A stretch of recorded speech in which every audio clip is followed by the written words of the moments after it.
Welcome, this is Anton from Code and Success, and today I want to talk to you about the 3 best books for a successful life. Let's go. I'm a big book lover. I don't just talk for it to make a video about it, to release some content for you. No, I really love books. I have hundreds of books actually in my library, and it's a very dear hobby of mine. And also, I am very frustrated about the current situation in the world, especially about the books, because I often travel. Then, when I have some time, I go to a bookstore, and there I only see the same trash sold in the shelves. Only these modern books from these strange authors that I've never heard from. I don't want to name some of them now, but if you go to a bookstore, most of these books that you see that came out in the last 10 years, in my opinion, they're total trash. Written by some American authors, and they have to write 300 pages to give you 5 pieces of information, and it's filled with nonsense, endless stories that I don't care about, and not with enough information that can change my life. And oftentimes, if you look at these people and look at their books and how they write that they're amazing and this book can change your life, look at the author first. Look at the person first. You will often find that the people who are claiming, oh, this is great for your life, this will change everything you do, this will make you successful. Oftentimes these people, they're very strange. They're maybe successful in the money area, but personally, like their character, their personality, oftentimes terrible, or they're evil or something like that. Like, I don't want to call any names, but there's the famous psychologist, and he's making content. And he also made a book a few years ago, and it's quite successful. But I've seen the interviews of him, I've seen his content on the YouTube, and he's always depressed, he's crying during interviews, and his inner life doesn't seem very harmonic. And then I would say, why would I care about his opinion then? If this person isn't happy, if this person isn't successful in his body, in his mind, why would I care then about this?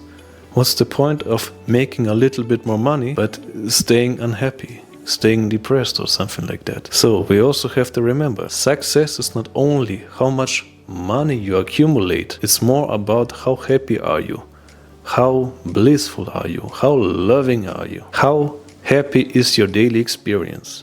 It's more about that. I know many unhappy millionaires who are miserable. Over the years I have read many books, and most of them were trash, but 3 books I can really dearly put into your heart to read them, please. Just read them and see for yourself. Starting with the most important book that I have ever read. A book that changed my life from being miserable to being content. This book is called The Power of Now by Eckhart Tolle. Maybe you have heard of that book already. It came out, I think, 25 years ago, something like this. And this book is not about the money. It's actually written by a German, but he's very famous around the world, Eckhart Tolle. And up to the age of 30, he was very depressed, he was suicidal, and he was about to kill himself one night. And during one special night, he somehow had an experience where he got enlightenment after the pain that he was bearing was too much. A very rare experience, and somehow the next day he was blissful, and he noticed he doesn't think anymore, and that all the fear, all the thoughts that he had, they somehow disappeared. And he was in such a blissful state that he didn't even want to work, and he just spent the next 2 years sitting on park benches. And people then used to come him and ask him like, please, dear Eckhart, what do you have? How can I have it too? Because they saw how happy he was, how blissful he was, that he was just filled up with good energy. And this is very rare nowadays. And there you can see already how much more important that is, to feel good, than to have much money, than to have a big house or a nice, beautiful wife. Also, of course, somehow important things, but most important is to feel good, to be happy without being dependent on something. Don't you agree?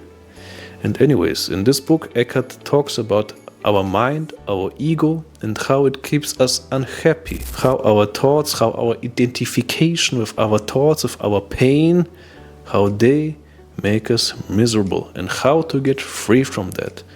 And he names 2 techniques. He talks about how to watch your mind, how to watch the thinker in the head, and how that gives you freedom. And also he teaches about how to put your attention in your whole body. And by doing that, your energy level rises, you will feel less of these negative emotions. And also, an important part of the book, he talks about the pain body. The pain body is simply an accumulation of emotions of pain, which is stored inside your body, inside your belly, and anything can trigger that. Like you watch a movie and something dramatic happens in the movie, it reminds you of something dramatic which happened in your past, and then all the trauma comes back up and you will feel miserable. And most people struggle with this, and he also talks about how it happens, what it is, and how to dissolve that. And I'm very thankful to have read that book, because through it I started to meditate daily, and meditation is now a very important and lovely part of my life, which I very much love. So really, if you don't care about any books, just read this one, and it can really change your life if you apply it. Book number 2, Think and Grow Rich by Napoleon Hill. This book came out, I think, in 1939 or 1949, something like that. Like, it is very old already. And it doesn't talk about the best investments or like which should you buy gold or should you buy real estate or something like that. No. It's written by a guy who dedicated his life studying 500 millionaires and finding out the key points, what made them rich. And through doing that, he found 13 steps, 13 key points to make anyone successful in all areas of life, primarily in the financial area, of course. And once I started reading this book, I noticed, hey, this is not just any kind of stupid book like nowadays where just a person sits down and writes something in the book and you read and you think like, okay, no. Every sentence is filled with dense information. And I was really amazed by that, like how much information there is, how much knowledge and depth there is inside this book. And he talks about the areas like our subconscious mind, our fantasy, our imagination, about goal setting.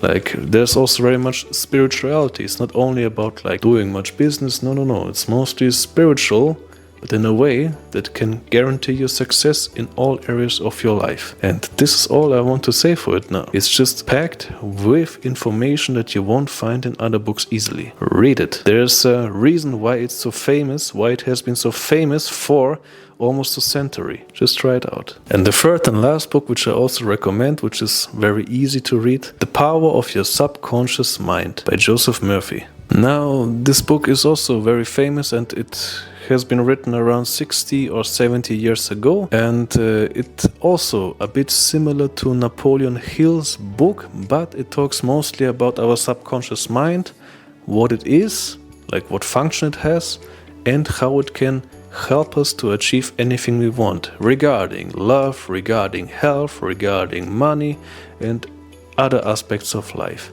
And this book is easily written and just talks about how our mind affects our subconscious mind and how the subconscious mind actually rules over your whole life, and how you can find ways to talk to your subconscious mind, to influence it, to change your way of thinking, to change your way of acting and feeling, and thus also changing what you see in your life, changing the results of your life in all aspects. Wonderful book, has been famous for decades, and for a reason, because it's easily written, it's filled with love, you can sense. It's written by a guy who worked at the church. He was a Christian author and like helped very much around the churches. And he used his own approach to cure himself from a deadly skin condition. And he saw the wonders that it had in his life. I also gained some very interesting experiences through it, and I can only recommend to you, try it out. It's wonderful to read. These books are not expensive. You're not buying a car here. Just dedicate some time to them with an open mind, with an open heart, and you will see the good changes it can do in your life. That's it from me today. Thanks for watching. Like, subscribe, comment your opinion. Goodbye.